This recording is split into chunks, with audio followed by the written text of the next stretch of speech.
Karong adlaw guys, uban day ko ninyo amo nga tuon ang Islang Noah. Kunya kay giigang mga tong kauban nga si Oscar atong gipa electric panan kay ningon man sa nga giigang siya. Saktor gyud kayo guys nga nakadatag electric pan.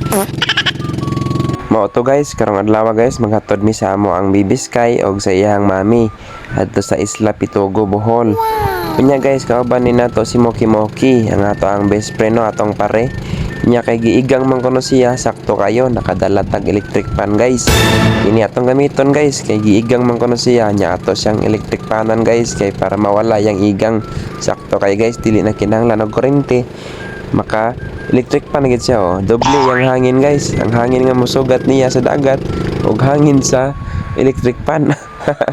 Nya maro to guys, sumanamig hatod guys amo ang Bibi Boy og sa iyang mami guys. Padong nami uli guys, mo balik na mig-ubay kaya ay napamilawgan nga baboy. So dili pa maglangan guys, nangutan ako sa akong kauban nga si Moki Moki og nganong naiposti diri sa tunga sa dagat, giunsa ni pagtukod. Motong ako siyang gipangutana guys kung giunsa ni pagtukod sa poste. So ingon siya guys, wala po kuno sa kabalo, mao nimbabay na lang siya ug ning katawa. Kauban din mo si Dodong Angelo guys. Ang pangalan na niya kay Angelo. Tawag lang niya si Dodong Angelo. Nya mao ni guys ang mao ni ang bukid sa ubay guys nga hapit na mahurot mo aton sa lang gilingi isa kay nindot kaayo ang adlaw guys, sunset sa padong guys kay hapit na magid na siya alas 5 or alas 6 na siguro na padong. So atong ilingi og balik sa bukid guys para makita ninyo guys nga kining bukida guys hapit na gid sa mahurot guys. Okay, gihimo magid siyang quarry. Grabe kaluoy sa bukid guys, napahak na gid sa tanawon guys diri sa layo guys. Unsaon taman guys nga ingana man na guys, mapahak man gid kadugayan kaysa gihimo mang quarry. Mo din ang pantalan sa onion guys, ang power barge. So dili na ta maglangan guys kay abot na ta sa ubay. So nana dita sa ubay guys no. Ato nang bahugan ang ato ang mga binuhi.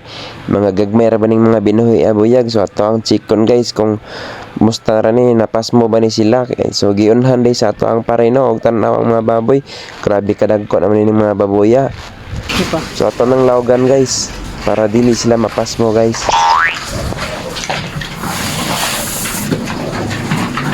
Sige na.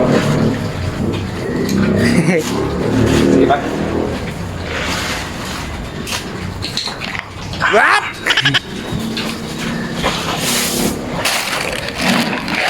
Sige pa. Sige, baru dia kontak tau. Ada kali tu. Pre, pila ka bakong baboy mo da, pre? Upat lang ni pre da, tanawa pre. Ando ko na gulay pre. Para asa man pre?